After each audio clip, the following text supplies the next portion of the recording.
السلام علیکم ورحمۃ اللہ وبرکاتہ نحمده ونصلي على رسوله الكريم اما بعد فاعوذ بالله من الشیطان الرجیم بسم اللہ الرحمن الرحیم رب اشرح لي صدری ويسر لي امری واحلل عقدة من لسانی یفقهوا قولی اہلا وسہلا ومرحبا۔ پچھلے کچھ ہفتوں سے ہم نے ایک ٹاپک اسٹارٹ کیا ہوا ہے پرسنل ڈیولپمنٹ ٹپس، اور اس میں ہم ٹائم مینجمنٹ کے بارے میں پڑھ رہے تھے۔ ہم نے جانا کہ ٹائم ویسٹرز کہاں ہیں، ہم نے جانا تھا کہ ٹائم ویسٹرز کیسے نکلیں گے ہماری لائف سے، اور ہم نے یہ بھی جانا تھا کہ 2 آورز جو ہیں اللہ تعالیٰ نے ہر انسان کو دیے ہیں۔ ہم نے ایک انالائسس کیا تھا جس سے ہم نے جاننا تھا کہ ہم ٹائم کہاں کہاں ویسٹ کرتے ہیں، اور جو 2 گھنٹے اللہ تعالیٰ نے ہر انسان کو دیے ہیں بطور انعام کہ وہ اس میں کوئی کام کر سکے، اچھا کام کر سکے، تو وہ گھنٹے ہم نے فائنڈ کرنے تھے۔ پھر ہم نے پچھلے ہفتے 3 گروپس آف پیپل کے بارے میں جانا، جس میں ہم نے دیکھا کہ ایک بندی ایکٹیو فاسٹ موڈ پر تھی، دوسری بندی درمیانہ لیول تھا، اور تیسری بندی کا لیزی موڈ پر لیول تھا۔ اور کیونکہ ہم جانتے ہیں کہ اللہ تعالیٰ نے انسان کو بہترین ساخت پر پیدا کیا ہے، تو اللہ تعالیٰ نے انسان کو ایکٹیو موڈ پر پیدا کیا ہے۔ وہ ہم ہوتے ہیں، ہماری غفلت ہوتی ہے یا ہماری سستی ہوتی ہے جس سے کہ ہم پھر سست ہو جاتے ہیں یا اپنے اوپر سستی طاری کر لیتے ہیں۔ تو ہم نے اینالائز کیا تھا، ہم نے جانا تھا کہ ان 3 گروپس میں سے کون ہیں ہم، اور آج انشاءاللہ تعالی ہم set a time limit to each task and make to do list and follow it, یہ جانیں گے۔ اس سے کیا مراد ہے؟ اس سے یہ مراد ہے اگر ہر کام کرنے سے پہلے ہم ٹائم سیٹ کر دیں کہ یہ کام میں اتنی دیر میں کر دوں گی، تو کیا ہوگا؟ اس سے ہمارا ٹائم بچے گا۔ دوسرا، ہمیں ایک احساس سے ذمہ داری رہے گا کہ یہ ٹائم جو ہے اس کام کا ہے۔ مثلاً ہم نماز کو لے سکتے ہیں، جیسے 5 ٹائم کی نماز۔ اللہ تعالیٰ نے ہمیں حکم دیا کہ آپ کے اوپر 5 ٹائم کی نماز فرض ہے، تو لہٰذا آپ لوگوں نے 5 ٹائم کی نماز پڑھنی ہے۔ لیکن ساتھ میں اللہ تعالیٰ نے ہمیں گائیڈ بھی کیا، یہ کہہ کے نہیں چھوڑ دیا کہ بندو آپ نے 5 ٹائم کی نماز پڑھنا ہے، اب جیسے چاہیں آپ پڑھو، چاہے آپ ایٹ اے ٹائم 5 ٹائم کی نماز پڑھ دو، چاہے آپ 2 سے 3 بار میں کر کے پڑھ دو۔ نہیں، اللہ تعالیٰ نے کہا کہ 5 ٹائم پڑھنی ہے، تو اس کا مطلب تم لوگوں نے میرے پاس میں 5 بار حاضر ہونا ہوگا، میرے سامنے 5 بار آنا ہوگا۔ تو ایسے ہی ہم بھی اس نماز سے ہی غور و فکر کرتے ہیں، اور اپنے ہر چھوٹے سے چھوٹے زندگی کے کام کو ٹائم کے ساتھ مینشن کریں گے، اور اس کو ہم پھر ٹائم کے پابندی کے اندر کرنے کی کوشش کریں گے۔ اور ساتھ میں ہم دیکھیں گے کہ ہم کون سی لسٹ بنائیں اور فالو کریں، یعنی کیسے بنائیں۔ تو دیکھیں یہاں پر میں نے تھوڑا سا ایز این ایگزامپل بنایا ہوا ہے، جیسے ایک لسٹ ہے جس میں نے لکھا ہے کہ میں نے کیا کیا کام کرنے ہیں۔ جیسے یہ مارننگ روٹین ہے، فار ایگزامپل کہ فجر کی نماز 5 بجے ہو رہی ہے، تو مجھے پتا ہونا چاہیے کہ 5 سے 5:30 کے اندر میری فجر کی نماز کمپلیٹ ہو جائے گی۔ تو میں کیا کروں گی؟ 5:30 سے 5:50 یعنی 20 منٹ میں تلاوت کروں گی، اور اس کے بعد 5:50 سے 6 تک یعنی 10 منٹ میں صبح کے اذکار پڑھوں گی، اور پھر 20 منٹ میں واک کروں گی۔ یہاں پر آپ دیکھ رہے ہیں کہ ہر کام ہے، ٹھیک ہے، ہر کام ہے، اس کے ساتھ ٹائم مینشن ہے، اور کتنی دیر کے اندر یہ کام ختم کر دینا ہے وہ بھی مینشن ہے۔ اس سے یہ ہوتا ہے کہ ہمارا مائنڈ جو ہے بہت اچھے طریقے سے چلتا ہے، ایک آرگنائز لائف ہو جاتی ہے۔ اور چونکہ یہاں میں نے صبح کو آرگنائز کر دیا، تو دیکھیں کتنی آرگنائز ہے۔ بندہ 6:20 تک یعنی 6:20 منٹس تک بندہ نبٹ چکا ہے اپنی فرائض سے، اور جو اپنی اس کی ذات کے اوپر حق ہے اس سے۔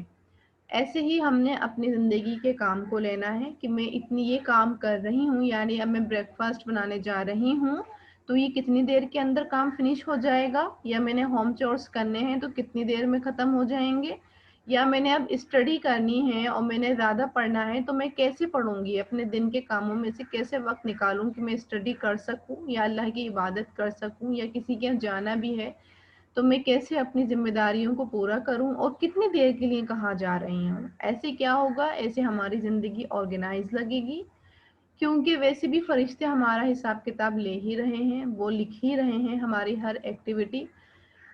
کیوں نہ ہم اللہ کے حساب کتاب لینے سے پہلے ہم خود ہی اپنا محاسبہ کر لیں. اور مومن کی سمجھدار ہونے کی نشانی بھی یہی ہے کہ مومن عقل مند وہی ہے جو اپنا محاسبہ خود کر لے اللہ کے محاسبے سے پہلے. ٹھیک ہے، تو یہ ہمارے اس ہفتے کا ٹاسک ہے کہ ہم نے اپنا محاسبہ کرنا ہے، اپنی چھوٹی سے چھوٹی ایکٹیویٹی کو ہم نے واچ کرنا ہے اور ساتھ میں ہم نے ٹائم لمٹ بھی لگانی ہے. ہماری سورۃ البقرہ اسٹارٹ ہو چکی ہے. پہلے ہم تلاوت سن لیتے ہیں پچھلی آیات کی، اور پچھلی آیات کی تلاوت کیوں سنائی جا رہی ہے؟ تاکہ ہم نیا ٹاپک جو آج پڑھیں اس سے ہم لنک کر سکیں، یا پھر اگر ہم پچھلی آیات تھوڑی سی بھول چکے ہیں تو اس تلاوت کے ذریعے اس کو ہم دوبارہ یاد کر لیں، یعنی ہمیں ذہن میں آ جائے کہ پچھلی آیات میں ہم نے کیا پڑھا تھا، اس کو کنیکٹ کر سکیں. اعوذ باللہ من الشیطان الرجیم، بسم اللہ الرحمن الرحیم. يا أيها الناس اعبدوا ربكم الذي خلقكم والذين من قبلكم لعلكم تتقون الذي جعل لكم الأرض فراشا والسماء بناء وأنزل من السماء ماء فأخرج به من الثمرات رزقا لكم فلا تجعلوا لله أندادا وأنتم تعلمون وإن كنتم في ريب مما نزلنا على عبدنا فأتوا بسورة من مثله وادعوا شهداءكم من دون الله إن كنتم صادقين فإن لم تفعلوا ولن تفعلوا فاتقوا النار التي وقودها الناس والحجارة أعدت للكافرين وبشر الذين آمنوا وعملوا الصالحات أن لهم جنات تجري من تحتها الأنهار كلما رزقوا منها من ثمرة رزقا قالوا هذا الذي رزقنا من قبل وأتوا به متشابها ولهم فيها أزواج مطهرة وهم فيها خالدون.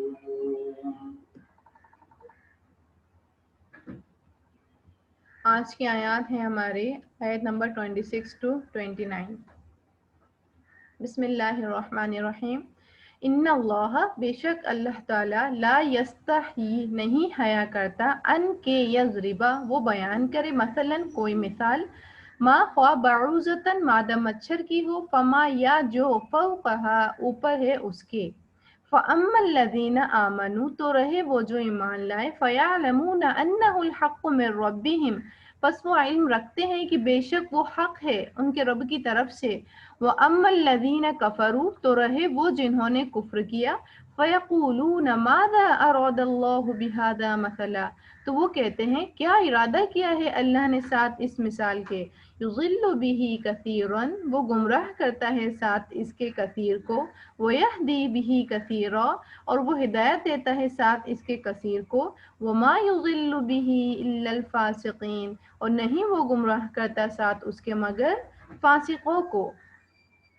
یہاں پر ایک بات بتائی جا رہی ہے کہ کیا کرتے تھے لوگ جب اللہ تعالیٰ ایک مچھر کی مثال بیان کی تو لوگوں نے کیا کہا کہ اللہ تعالیٰ یہ کیسا تمہارا اللہ تعالیٰ ہے، یہ کیسا قرآن ہے کہ اس میں اللہ تعالیٰ کیا کر رہے ہیں، مچھر کی مثال بیان کر رہے ہیں. ان کا کہنا یہ تھا کہ اللہ تعالیٰ یہ اللہ کا کلام ہے، یعنی اگر تم لوگ کہہ رہے ہو کہ یہ اللہ کا کلام ہے تو اللہ تعالیٰ پھر مچھر جیسی چھوٹی سی چیز کو کیوں بیان کر رہے ہیں قرآن پاک میں. حالانکہ ہونا یہ چاہیے تھا کہ یہ غور کرتے کہ ان کے معبود جو ہیں مچھر جیسی بھی ایک چیز نہیں پیدا کر سکے اور اللہ تعالیٰ کی طرف انہیں توجہ ہونا چاہیے تھا، تو یہ کیا کرتے، یہ باتیں بیان کرتے۔ سورۃ الحج کی آیت نمبر 73 میں آتا ہے یا ایھا الناس ضرب مثل فاستمعوا له ان الذين تدعون من دون الله لن يخلقوا ذبابا ولو اجتمعوا له، کہ اے لوگوں ایک مثال بیان کی جاتی ہے، اسے کان لگا کر سنو، جنہیں تم اللہ کے سوا پکارتے ہو وہ ایک مکھی بھی نہیں بنا سکتے اگرچہ وہ سب اس کے لیے جمع ہو جائیں، اور اگر ان سے مکھی کوئی چیز چھین لے تو اسے مکھی سے چھڑا نہیں سکتے، عابد اور معبود دونوں ہی عاجز ہیں۔ اور سورۃ الروم کی آیت نمبر 58 میں آتا ہے وَلَقَدْ ضَرَبْنَا لِلنَّاسِ فِي هَذَا الْقُرْآنِ مِنْ كُلِّ مَثَلٍ، اور ہم نے لوگوں کے لیے اس قرآن میں ہر طرح کی مثال بیان کی ہے۔ گویا ہے کہ مثال بیان کرنے کا مقصد کیا ہے کہ بات جو ہے، ایک جو بات کہی جا رہی ہے وہ اچھے سے سمجھ آئے، ذہن نشین ہو جائے، تب اس پر ایمان والوں کو کیا رد عمل ہوتا، فَأَمَّا الَّذِينَ آمَنُوا فَيَعْلَمُونَ أَنَّهُ الْحَقُّ مِنْ رَبِّهِمْ، تو رہے وہ لوگ جو ایمان لائے ہیں تو وہ کیا کہتے ہیں، یہ مثال جو ہے حق ہے ہمارے رب کی طرف سے، لا ریب فی، اس میں بھی کوئی شک نہیں ہے۔ اللہ تعالیٰ نے اگر یہ کوئی مثال بیان کی ہے تو اس میں بھی اللہ تعالیٰ کا کوئی مقصد ہوگا، کوئی بات توجہ کرانے چاہ رہے ہوں گے، وہ غور و فکر کرتے۔ وہ اما الذین کفروا فیقولون ماذا اراد اللہ بہذا مثلا، اور کافر کیا کہتے کہ کیا ضرورت ہے، کیا مقصد ہے اللہ تعالیٰ کا اس مثال کو بیان کر کے، کیوں اللہ تعالیٰ یہ مثال بیان کر رہے ہیں۔ وہ کیا کرتے، وہ ٹو میں لگ جاتے، وہ مقصد نہیں ڈھونڈتے، وہ یہ غور و فکر نہیں کرتے، لیکن کیا کرتے، وہ پیچھے لگ جاتے، باتیں بنانا شروع کرتے۔ یضل به کثیرا، کیا کہتے وہ کہ وہ گمراہ کرتا ہے ساتھ اس کے کثیر کو، ویہدی به کثیرا، اور وہ ہدایت دیتا ہے ساتھ اس کے کثیر کو، یعنی کچھ لوگ اس کے ذریعے گمراہ ہو جاتے ہیں، کچھ لوگ اس کے ذریعے ہدایت پا جاتے ہیں، کیوں، وما یضل به الا الفاسقین، اور نہیں وہ گمراہ کرتا ہے مگر فاسقوں کے، یعنی اس مثال کے ذریعے جو غور و فکر نہیں کرتے ہیں، باتیں بناتے ہیں، تو اللہ پاک کیا کہہ رہے ہیں کہ وہ بھٹک جاتے ہیں، بہت سے کیا ہوتے ہیں اس میں سے بھٹک جاتے ہیں، اور جو حق سمجھ جاتے ہیں کہ یہ اللہ تعالیٰ کی طرف سے حق ہے تو ان کا کیا ہوتا ہے، ایمان میں اضافہ ہوتا ہے، تو وہ کیا ہو جاتا ہے، وہ ہدایت پا جاتے ہیں۔ بہت سے کیا کرتے ہیں اس مثال کے ذریعے ہدایت پا جاتے ہیں، جو اللہ تعالیٰ کا مقصد تھا ایک مثال پہ بیان کرنے کا، تو وہ اس مقصد کو پہنچ جاتے ہیں۔ اور اللہ پاک کیا کہہ رہے ہیں کہ کون لوگ ہدایت نہیں لے پاتے اس سے، یعنی کون بھٹک جاتے ہیں، جو فاسق ہوتے ہیں، جو اللہ کی بات کو ماننا ہی نہیں چاہتے ہیں۔ تو یہاں سے ہمیں عمل کی بات کیا پتہ چلتی ہے کہ ہمیں بھی حق بات کہتے ہوئے نہیں شرمانا ہے اور نہ ہی گھبرانا ہے، خواہ وہ چھوٹی سی بات ہی کیوں نہ ہو، یعنی مچھر جتنی ہی کیوں نہ ہو، لیکن ہمیں کبھی بھی حق بات کہتے ہوئے رکنا نہیں ہے، اور کانفیڈنٹ کے ساتھ بات کرنی ہے، لیکن اچھی بات کرنے کے بھی کچھ تقاضے ہیں، یہ نہیں کہ آپ نے بات ابھی آپ نے حق رکھی اور آپ نے یہ کہنا شروع کر دیا میں تو حق پر ہوں، میں تو جو چاہے کہوں اور میں تو بالکل ٹھیک ہوں، جیسے عام رواج ہوتا ہے عورتوں کا کہ وہ ایک طریقے سے غیبت ہی کر رہی ہوتی ہیں، چغلی ہی کر رہی ہوتی ہیں، لیکن وہ کیا کہتی ہیں، نہیں ہم جھوٹ تھوڑی نہ بول رہے ہیں، وہ تو اس کے اندر ہے عیب، ہم جھوٹ تھوڑی نہ بول رہے ہیں۔ تو بہن جی جو آپ بات بیان کر رہی ہیں تو اسی کو تو غیبت کہتے ہیں، اگر وہ بات اس کے اندر موجود نہیں ہوئی تو یہ تو آپ بہتان لگا رہی ہیں، پھر یہ کوئی سچی بات تو نہیں ہوئی کہ آپ یہ تو نہیں کہہ رہی ہیں کہ آپ نیکی کا کام کر رہی ہیں۔ تو ہم نے کن باتوں کا دھیان رکھنا ہے، نمبر 1 علم پر مبنی ہو، یعنی جو بات ہم بیان کرنے جا رہے ہیں، یعنی جو بات ہم کہہ رہے ہیں کہ یہ حق ہے اور ہمیں کہنا چاہیے، کسی کی اصلاح کرنی چاہیے، تو وہ اوتھینٹک ہو، علم کے بیس پر ہو، سچائی پر مبنی ہو، خیالی باتیں نہیں ہوں کہ ہاں میں نے سنا تھا کہیں پر، یہ والی باتیں نہیں ہونا چاہیے۔ جیسے ہمارے یہاں عام رواج ہوتا ہے، عورتیں کہیں سنتی ہیں دوسری مجلس میں بیٹھ کے کہتی ہیں کہ آپ کے بارے میں وہاں ذکر ہو رہا تھا، یا کہتی ہیں ہم نے یہ سنا تھا، ہمیں یہ کس نے بتایا تھا۔ نہیں، انسان کے لیے جھوٹا ہونے کے لیے یہی کافی ہے کہ وہ ہر سنی سنائی بات کو آگے بیان کر دے، ٹھیک ہے۔ تو ہم نے کیا کرنا ہے، ہم نے ہر سنی سنائی بات کو آگے بیان نہیں کرنا ہے، بات وہ کرنی ہے جو ہمارے علم میں ہے، یعنی جو علم کے اوپر مبنی ہے، نمبر 2 سچی بات ہے، اوتھینٹک بات ہے، نمبر 3 جب ہم بات بیان کر رہے ہوں تو ہم نے اپنی نیت کا جائزہ لینا ہے، کیا ہم کسی کو لیٹ ڈاؤن کرنے کے لیے، اس کو نیچا دکھانے کے لیے، یا پھر انسلٹ کرنے کے لیے اس کی بات کر رہے ہیں، اس کو یعنی اس کو نصیحت کر رہے ہیں، تنقید کرنے کی نصیحت کر رہے ہیں، یا پھر نیت واقعی ہماری خیر خواہی کی ہے، نیت ہماری واقعی خالص ہے کہ ہم واقعی اس کی خیر خواہی چاہتے ہیں، ہم واقعی چاہتے ہیں کہ ہاں وہ انسان بدل جائے، یہ بات میں اس کو بتاؤں تو اس کو یہ بات سمجھ میں آ جائے، ٹھیک ہے۔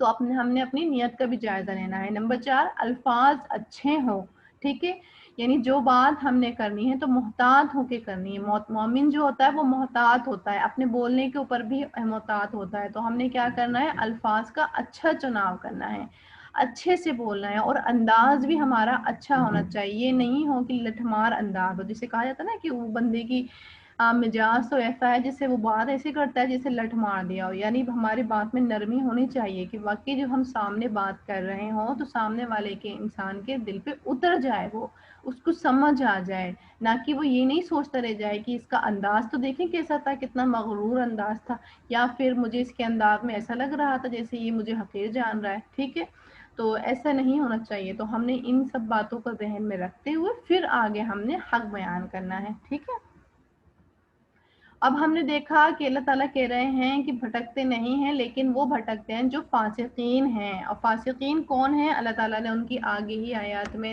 ڈیٹیل بتا دی. آیت نمبر 27 میں, الذین, وہ جو ینقضون, توڑتے ہیں, عہد اللہ, عہد اللہ کا, من بعد, بعد, میثاقہ, اس کے مضبوط کرنے کے. یہاں پر کون سے عہد کی طرف اشارہ ہے, عہد الز کی طرف. اس کی ڈیٹیل آتی ہے سورہ اعراف کی آیت نمبر 172 میں, وَإِذْ أَخَذَ رَبُّكَ مِن بَنِي آدَمَ مِن ظُهُورِهِمْ ذُرِّيَّتَهُمْ وَأَشْهَدَهُمْ عَلَىٰ أَنفُسِهِمْ أَلَسْتُ بِرَبِّكُمْ قَالُوا بَلَىٰ شَهِدْنَا أَن تَقُولُوا يَوْمَ الْقِيَامَةِ إِنَّا كُنَّا عَنْ هَٰذَا غَافِلِينَ. اور جب تیرے رب نے بنی آدم کو پیٹھوں سے ان کی اولاد کو نکالا اور ان سے ان کی جانوں پر اقرار کرایا کہ میں تمہارا رب نہیں ہوں, انہوں نے کہا ہاں ہے, ہم اقرار کرتے ہیں. کبھی قیامت کے دن کہنے لگو کہ ہمیں تو اس کی خبر ہی نہیں تھی. یعنی جب اللہ تعالیٰ نے تمام انسانوں کو بنا لیا, یعنی پیدا کر دیا, پھر اللہ تعالیٰ نے سب کو جمع کیا. یہ جب کی بات ہے جب انسان جو تھے دنیا میں نہیں اتارے گئے تھے, اور پھر ان سے کہا کہ الستو بربکم, یعنی پھر ان سے عہد الست لیا کہ تم لوگ گواہ بنتے ہو کہ میں تمہارا رب ہوں, کہ کہیں تم یہ تو نہیں کہو گے قیامت کے دن کہ اللہ آپ نے ہمیں کوئی نصیحت نہیں کری, کچھ نہیں کرا. تو سب انسانوں نے کیا کہا, نہیں اللہ تعالیٰ, کیونکہ وہ وہاں پر دیکھ رہے تھے, اللہ تعالیٰ نے بنایا تھا, آسمان پہ تھے, ابھی دنیا میں نہیں آئے تھے, تو انہیں نہیں معلوم تھا کہ دنیا میں آ کر وہ بھول جائیں گے. اور نبیوں کے ذریعے کیا کرایا جائے گا, پھر ان کو ریمائنڈر کرایا جائے گا. وہ عہد الز ہی ریمائنڈر کرا رہے ہوتے ہیں نبی. ٹھیک ہے, تب کیا کہا سب انسانوں نے کہ یا اللہ ہم مانتے ہیں کہ آپ ہمارے رب ہیں اور ہم گواہی دیتے ہیں اس بات کی. تو یہاں پر یہی اس بات کے اوپر اشارہ ہے کہ وہ جو ہیں فاسقین کون ہوتے ہیں, جو عہد الز کو توڑ دیتے ہیں, جبکہ وہ کیا کر کے آئے تھے, پکا کر کے آئے تھے. وہ کہہ کر آئے تھے کہ اللہ ہم مانتے ہیں اور دنیا میں جا کے مانیں گے, لیکن انہوں نے کیا کیا, دنیا میں آ کے مکر گئے, جبکہ نبیوں نے ریمائنڈ کرایا. ہاں بالکل, بے شک ان کو یاد نہیں رہا کہ انہوں نے عہد الز کر کے آئے, لیکن نبی جو آئے تھے انہوں نے عہد الز کا ہی ریمائنڈ دیا کہ آپ لوگ اب یاد دہانی کریں. انہوں نے یاد دہانی ہی کرائی, لیکن کیا کرائی, انہوں نے توڑ دیا اس عہد کو. وَيَقْطَعُونَ, نمبر 1 صفات کیا تھی ان کی, عہد توڑنے والے تھے. نمبر 2, وَيَقْطَعُونَ مَا أَمَرَ اللَّهُ بِهِ أَن يُوصَلَ, اور وہ کاٹتے ہیں جو حکم دیا اللہ نے اس کا کہ وہ جوڑا جائے. یعنی ہمارے کون سے تعلق کی بات ہو رہی ہے یہاں پر, ہمارے رحم کے رشتے کی بات ہو رہی ہے کہ وہ کیا کرتے ہیں, قطع تعلق ہی کرتے ہیں, یعنی رحم کے رشتے کو کاٹ دیتے ہیں. تو دیکھیں یہاں پر اللہ تعالیٰ کن لوگوں کو, رحم کے رشتوں کاٹنے والوں کو کون کہہ رہا ہے, اللہ تعالیٰ انہیں فاسقین کہہ رہا ہے کہ یہ فاسقین کی صفت ہے کہ وہ کیا کرتے ہیں, قطع رحمی کرتے ہیں.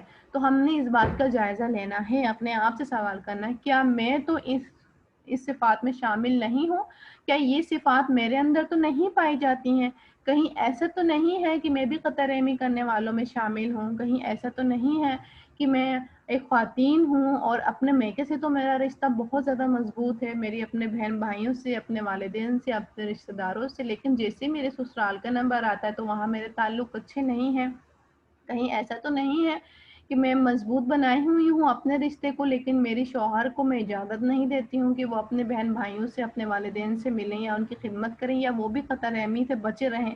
میں تو ایسا تو نہیں ہے کہ میں اپنے شوہر کی قطع رحمی کے سبب میں بن رہی ہوں. تو یاد رکھیں کہ پھر انجام بھی پھر ہمیں ہی بھگتنا پڑے گا. اگر وہ ہماری وجہ سے اپنے خاندان کو چھوڑے ہوئے ہیں, صرف ہماری وجہ سے, تو پھر اس کا انجام بھی ہمیں بھی ساتھ میں بھگتنا پڑے گا ان کے, کیونکہ ہم کیوں سبب بنے, ہم نے کیوں ان کو ترغیب نہیں دی, ان کو کیوں شوق نہیں دلایا کہ وہ بھی رحمی کے رشتے اپنے نبھائیں, ہم نے کیوں کٹ آف کیا, ہم نے کیوں صبر نہیں کیا. تو رشتے جو ہیں صبر کے ساتھ نبھائے جاتے ہیں, بہت امپورٹنٹ ہے صبر کا. کیونکہ رشتے توڑنا بہت آسان ہے، بہت ساری باتیں ہو جاتی ہیں جو ہم توڑنے کے لیے بہت منٹوں لگتے ہیں کہ ہم اس کو یوں کر کے توڑ دیتے ہیں، لیکن نبھانا بہت مشکل ہوتا ہے، اور اللہ تعالیٰ ہم سے یہ چاہتے ہیں کہ ہم زندگی بھر اپنے رشتوں کو نبھائیں۔ اس لیے اللہ تعالیٰ نے ہمیں قنبوں قبیلوں کی شکل میں پیدا کیا، اس لیے اللہ تعالیٰ نے ہمیں خاندان بنا کے پیدا کیا۔ ہمیں چاہتا تو اللہ تعالیٰ صرف سنگل سب کو پیدا کر دیتا، نہیں، لیکن اللہ تعالیٰ نے نسل انسانی کا کام لینا تھا، اللہ تعالیٰ نے ایک کنبہ قبیلہ بنانا تھا، اللہ تعالیٰ نے دنیا میں بھیجا ہمیں تاکہ ہم اپنے رشتہ داروں کو بھی ساتھ میں لے کے چلیں جنت میں۔ تو ہم نے قطع رحمی نہیں کرنی ہے، کٹ آف نہیں کرنی ہے، اور ہم نے اس بات کا جائزہ لینا ہے کہ اگر ہماری کسی رشتہ دار سے کٹ آف ہے تو اس کی وجہ کہیں میں تو نہیں ہوں، اور اگر میں ہوں تو میں نے پھر کیا کرنا ہے، فوراً رجوع کرنا ہے اور توبہ کر کے اللہ تعالیٰ سے توبہ کرنی ہے۔ کیوں کرنی ہے؟ کیونکہ میں فاسقین لوگوں میں شامل نہیں ہونا چاہتی۔ نمبر 3 کیا صفت ہے ان کی؟ وَيُفْسِدُونَ فِي الْأَرْضِ، اور وہ فساد کرتے ہیں زمین میں، یعنی وہ بد اخلاق لوگ ہیں، انہیں کسی بات کا تمیز نہیں ہے، کہیں پر بھی وہ صبر نہیں کرتے ہیں، بس جیسا دل چاہا انہوں نے بول دیا، جب دل چاہا غصہ کر لیا، تو ان کیا کرتے ہیں، وہ بد اخلاق لوگ ہیں۔ اولئک، تو ان کا انجام کیا ہوگا؟ اولئک، یہی وہ لوگ ہیں، ہم الخاسرون، وہ جو خسارہ پانے والے ہیں۔ تو نمبر 1 کیا صفت پتہ چل رہی ہے یہاں پہ؟ ہمیں کیا کرنے کا کام پتہ چل رہا ہے کہ ایک تو ہم نے یہ جائزہ لینا ہے کہ ہم نے اگر اللہ سے یا اللہ کے بندوں سے عہد کیا ہے تو کہیں ہم نے توڑ تو نہیں رکھے ہیں، تو ہم نے اس بات کا جائزہ لینا ہے، اپنے عہدوں کو ہم نے ڈھونڈنا ہے، یعنی سوچنا ہے کہ کون سے عہد ہم نے اللہ سے اور اللہ کے بندوں سے کیے تھے اور کون سے ہم نے نبھائے ہیں اور کون سے ہم نے توڑے ہیں، تو ان کو ہم نے نبھانا ہے اور اللہ سے توبہ بھی کرنی ہے۔ دوسرا ہمیں دیکھنا ہے کہ کہیں ہم قطع رحمی والے تعلق میں تو شامل نہیں ہیں، ہمارے رشتہ داروں کے ساتھ ہمارا کیسا رویہ ہے، کیسا سلوک ہے۔ تیسرا ہم نے دیکھنا ہے کہ مومن جو ہے بد اخلاق نہیں ہوتا ہے، تو کہیں ہم بد اخلاق تو نہیں ہیں، ہمارا بیہیویئر کیسا ہے، اور اس کا انجام بھی پھر ہم نے ذہن میں رکھنا ہے کہ ایسے لوگوں کا انجام کیا ہے، پھر وہ خسارہ پانے والے ہیں۔ پھر آگے آتا ہے کیف تکفرون باللہ وکنتم امواتا فاحیاکم، کس طرح تم انکار کرتے ہو اللہ کا حالانکہ تھے تم مردے، پھر اس نے زندہ کیا تمہیں، یعنی تم کیسے لوگ ہو، تم کیسے انکار کر سکتے ہو اللہ کا۔ یہاں اللہ تعالیٰ ہمیں جھنجھوڑ رہے ہیں، ہمیں ہلا رہے ہیں کہ سوچو تم کیسے انکار کر سکتے ہو اللہ کا، جبکہ تم مردہ تھے، تم زندہ نہیں تھے، پہلے تم مردہ تھے، تمہارا وجود کچھ نہیں تھا، پھر اس نے تمہیں زندگی دی، زندگی بخشی، ثم یمیتکم، پھر وہی تم کو موت دے گا، ثم یحییکم، پھر وہی زندہ کرے گا تم کو، یعنی قیامت کے دن تم نے پھر اٹھنا ہے، ثم الیہ ترجعون، پھر اسی کی طرف تم نے لوٹنا ہے، یعنی حساب کتاب کے لیے تم نے جانا ہے۔ تو کیا بات یہاں سمجھ آ رہی ہے کہ نہ تو ہم اپنی مرضی سے آئے ہیں اور نہ ہی ہم اپنی مرضی سے جائیں گے، یعنی آنے میں بھی اللہ کی مرضی، جانے میں بھی اللہ کی مرضی، تو درمیان کا وقت جو ہے تو پھر اس میں ہم کیوں اپنی مرضی نکال رہے ہیں، ہم اس میں اللہ کا حکم کیوں نہیں مان رہے ہیں؟ دیکھیں نا یہاں کیا کہہ رہے ہیں اللہ تعالیٰ کہ تم کس نے پیدا کیا تم کو؟ اللہ نے پیدا کیا، پھر وہ کیا کرے گا؟ سیکنڈ اسٹیپ کیا ہوگا؟ مرے گا انسان، پھر تھرڈ اسٹیپ کیا ہوگا کہ قیامت کے دن وہ اٹھایا جائے گا، اس سے بات پرست ہوئے گی۔ تو ہم نے کیا کرنا ہے؟ پھر ہمیں یہاں پہ کیا پتہ چل رہا ہے کہ نہ تو ہم اپنی مرضی سے آئے ہیں نہ ہی ہم اپنی مرضی سے جائیں گے، تو اس زندگی میں بھی اختیار پھر کس کا ہونا چاہیے؟ اللہ ہی کا ہونا چاہیے۔ کس کا ہمیں حکم ماننا چاہیے؟ اللہ ہی کا حکم ماننا چاہیے۔ کس کو ہم نے بات سے سمجھنا چاہیے؟ اللہ ہی کو بات سے سمجھنا چاہیے۔ تو ہم نے کرنا کیا ہے یہاں پر؟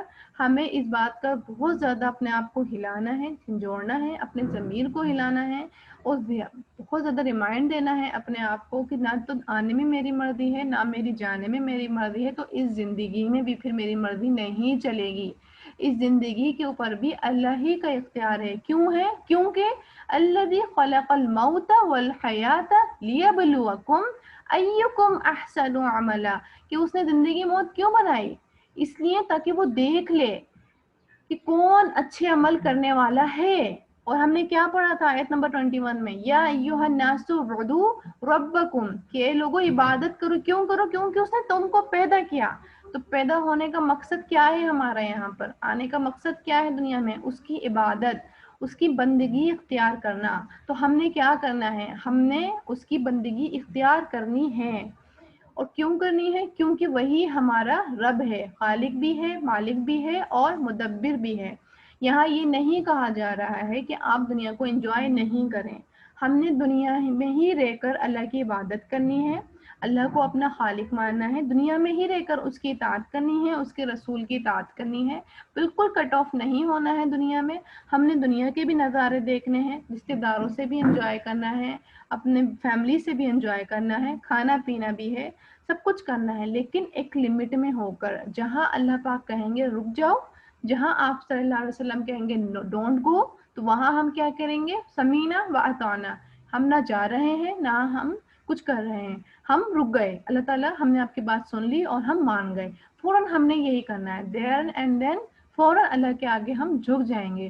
تو اس کا مطلب بالکل یہ نہیں ہے کہ ہم رہبانیت اختیار کریں، رحمانیت ہمیں منع کی گئی ہے. ہم نے کیا کرنا ہے؟ ہم نے سمعنا و اطعنا، اس کا فالو ہم نے، اس کا رول جو ہے ہم نے اپنی زندگی میں فالو کرنا ہے. آگے اللہ تعالیٰ پھر اپنی ہی تخلیق کا بتا رہے ہیں، والذی، وہی ہے جس نے، خلق لکم ما فی الارض جمیعا. اللہ پاک کہہ رہے ہیں کون ہے وہ جس کی تم نے عبادت کرنی ہے؟ وہ رب کون ہے؟ یہاں پھر اللہ تعالیٰ اپنا تعارف کرا رہے ہیں کہ وہ ہے جس نے تمہارے لیے زمین میں سب کا سب بنایا، یعنی تمہارے لیے زمین بنائی، سب کچھ جو بھی تم دیکھ رہے ہو آس پاس اپنے، وہ سب کچھ تمہارے لیے بنایا. دیکھیے یہاں پر اللہ تعالیٰ اپنی انعامات ہمیں گنوا رہے ہیں کہ تم میرے بندو سوچو، اس بات کو احساس میں لے کر آؤ کہ تم کیوں میری عبادت کرو گے؟ کیونکہ میں نے تمہیں سب کچھ دیا، جو تم نے چاہا سب کچھ دیا. یہاں پر ایک بات پہ توجہ کریں، خلق لکم، پیدا کیا تمہارے لیے، نہ کہ تم کو اس کے لیے پیدا کیا.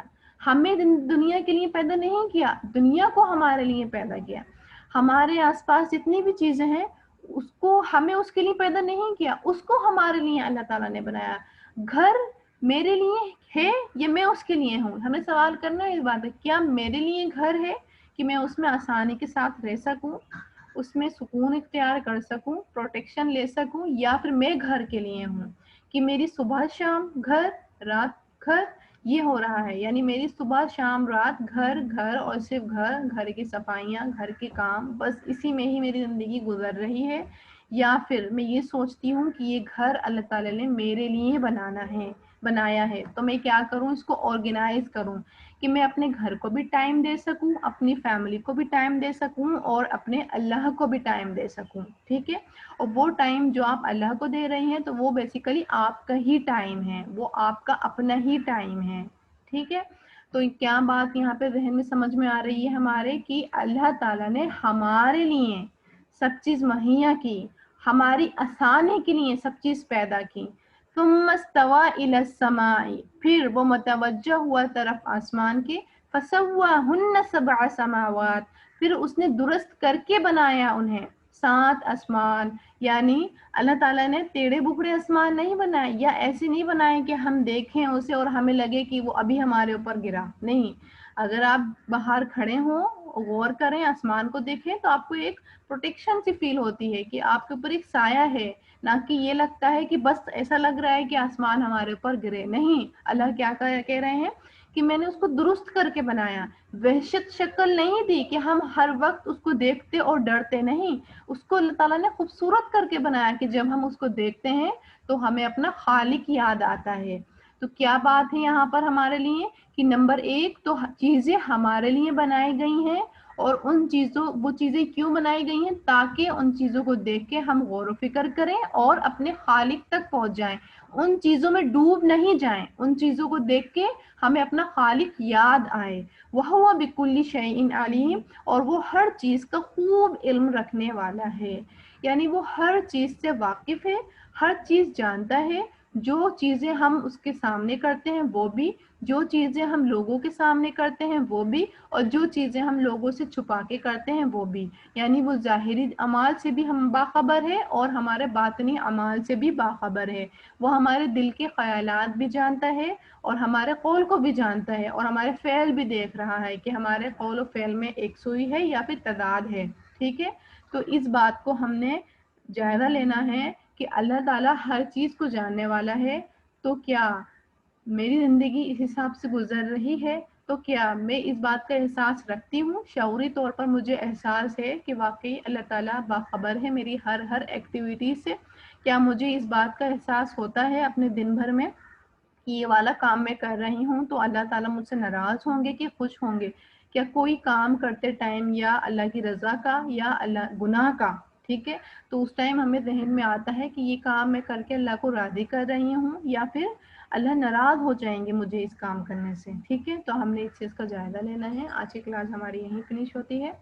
سبحانک اللہم و بحمدک، اشہد ان لا الہ الا انت، استغفرک و اتوب الیک۔ السلام علیکم ورحمۃ اللہ وبرکاتہ۔